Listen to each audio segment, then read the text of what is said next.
Ça fait à peine 24 heures que est sorti, depuis hier, ce grand débat au grand jour sur les questions de laïcité qu'on a appelé la Charte des valeurs québécoises. Je lisais attentivement hier soir ces documents. Je me rends compte que je devrais probablement limiter de beaucoup la circulation sur les places publiques. Il paraît que j'ai un nom de famille ostentatoire.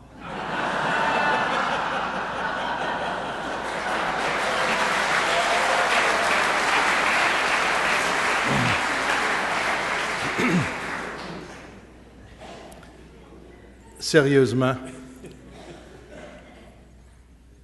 évidemment, ça fait déjà plusieurs semaines que nous sommes plongés par les fuites, ces fuites probablement voulues de la part du gouvernement pour tâter le pouls et regarder comment s'enligner.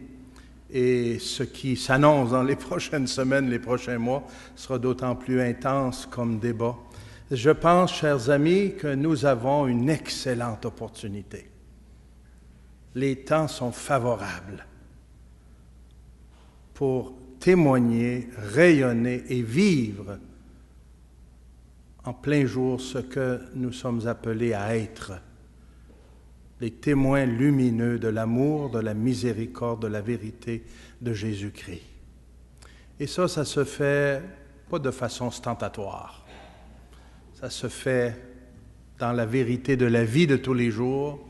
Ça se fait par notre vie donnée au service des personnes qui sont là dans nos milieux de vie, les personnes que nous sommes appelés à servir, les personnes vers qui nous avons été mandatés, moi et vous et nous ensemble, dans ce grand diocèse de Québec. C'est tellement heureux que ce matin, ce midi, la parole de Dieu, qui est celle qui est proclamée partout dans le monde, nous ramène à l'essentiel. On parle de la charte des valeurs québécoises. L'Évangile nous parle de la charte de la vie chrétienne, les béatitudes. C'est à ça, chers amis, qu'il nous faut revenir, nous. À la beauté, à la nouveauté, au radicalisme du message de l'Évangile. Et nous sommes entraînés ces temps-ci, depuis déjà 6 mois, par un nouveau pasteur de notre Église universelle, le pape François, qui est un signe prophétique par ce qu'il est, par ce qu'il dit, par ce qu'il vit, partout là où il passe. Moi, ma question, c'est est-ce qu'on pourra le suivre? Est-ce qu'on va pouvoir le suivre son exemple et être chez nous à notre façon? On n'est pas des papes, nous. Mais chacune, intervenante, agent de pastoral, diacre, prêtre, évêque, personne engagée dans l'Église aujourd'hui, être ce signe visible. Saint Paul nous rappelle aujourd'hui la vie nouvelle qui est la nôtre dans l'Esprit. Par le baptême, vous avez été mis au tombeau avec lui vous avez ressuscité parce que vous avez cru en la force de Dieu qui a ressuscité le Christ d'entre les morts. Le cœur de l'Évangile, ce kérygme, cette annonce de la bonne nouvelle est ce qui change notre vie et lui donne sens et lui donne direction et la pousse à aller partager cette bonne nouvelle. Et cette nouvelle année pastorale est pour vous et pour moi, pour nous ensemble, un moment propice de vivre, d'annoncer, de témoigner, de rayonner de cette bonne nouvelle. Au milieu de tout ce qui peut se passer, on parle de cette charte, on parle beaucoup ces jours-ci aussi des souffrances disproportionnées que vivent les peuples du Moyen-Orient et d'Afrique et d'ailleurs. On parle de tellement de choses difficiles. Recentrons-nous sur l'essentiel de notre foi. Alimentons-nous de cette espérance fiable dans le Christ et allons vivre cela au cœur du monde, dans nos communautés chrétiennes, dans les lieux de la santé, de l'éducation, des milieux communautaires, là où nous sommes envoyés. Nous avons fait l'expérience de la vie nouvelle. C'est pourquoi nous ne sommes pas des propagandistes, mais des témoins. Notre vie a été changée par cette rencontre avec Jésus-Christ. Nous étions morts et maintenant nous vivons avec le ressuscité. C'est pourquoi nous sommes autorisés à être auprès de nos frères et sœurs qui souffrent, auprès des personnes qui ont perdu l'espérance, qui ne trouvent plus direction, sens à leur vie. Nous pouvons leur apporter notre propre témoignage et partager la bonne nouvelle qui peut les conduire eux aussi à un renouveau, à un changement de direction, à une conversion, à une vie nouvelle.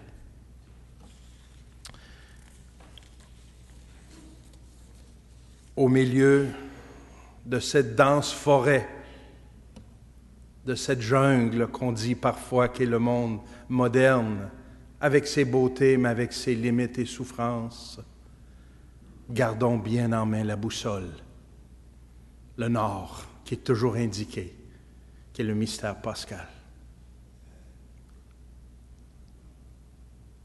Seigneur, au milieu des multiples sollicitations de ce monde, tout ce que voient nos yeux, tout ce qu'entendent nos oreilles, tout ce que ressent notre cœur, apprends-nous à garder les yeux fixés sur toi. Donne-nous ton esprit, que nous puissions reconnaître les pièges de l'ennemi qui veut nous détourner.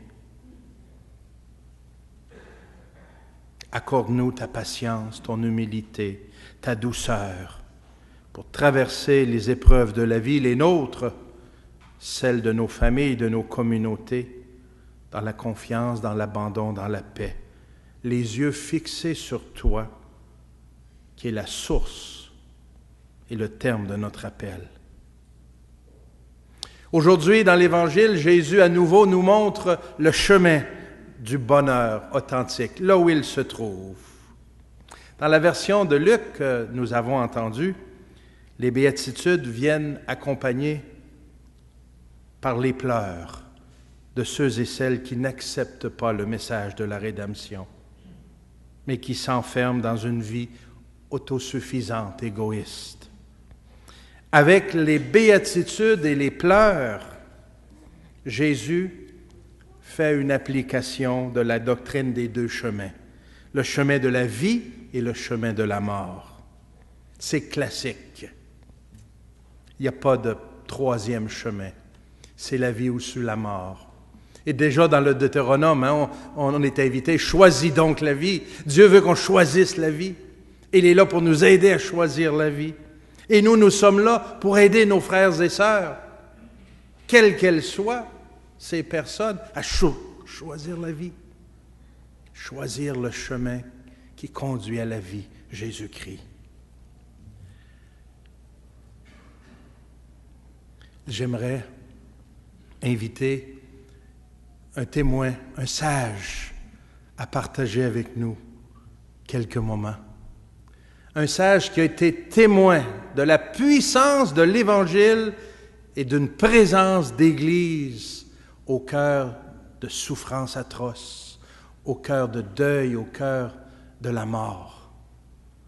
Combien une présence vivante, aimante, accueillante, au nom de Jésus-Christ, peut faire toute la différence. Notre confrère, l'abbé Bruno Verrette, était allé passer du temps à Lac-Mégantic cet été, avec d'autres prêtres de notre diocèse qui ont été très généreux, qui ont pris du temps pour aller écouter. Et il vient maintenant nous partager brièvement cette expérience. Elle nous redit combien la présence de l'Église à travers nous, combien elle est nécessaire aujourd'hui et combien elle apporte de l'espérance. Bruno, s'il te plaît. Bonjour. Oui, j'ai vécu une expérience unique dans ma vie au Lac-Mégantic. C'est sûr qu'au lac Mégantic, il y avait beaucoup de souffrances, beaucoup de douleurs, beaucoup de pleurs. Mais que de générosité, que d'amour vécu. J'avais l'impression que les 6000 citoyens du lac Mégantic étaient devenus 6000 frères et sœurs. Chacune et chacun était prêt à faire n'importe quoi pour venir en aide à l'autre. Et le centre de ça, c'était l'Église. Le centre de ça, c'était les chrétiens du lac Mégantic. Quelle image de l'Église! Les gens pouvaient se rencontrer, les gens sont venus à l'Église. L'Église était un peu comme l'Église physique, était un peu comme le symbole du cœur ouvert des chrétiennes et des chrétiens. Les gens se donnaient la main, les gens s'écoutaient, les gens pleuraient ensemble. Le résultat de tout ça, c'est que c'est ce qui a permis à René Roy, notre confrère, de travailler pendant 3 semaines, un travail extraordinaire, pendant des journées de 10 et 12 heures. Le résultat, c'est que plus la semaine avançait, je vous le souhaite, plus la semaine avançait, moi j'étais fatigué.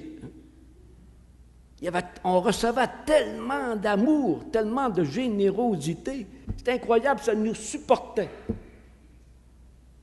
Et même malgré mon âge, j'ai travaillé en collaboration avec un tout jeune prêtre d'1 mois et demi, un prêtre de Marie-Jeunesse, Charles Verrières, qui est ici. Que de beaux souvenirs. Les médias ont peu donné cette image de l'Église. Mais nous, soyons présents et donnons au monde alentour de nous cette image de l'Église.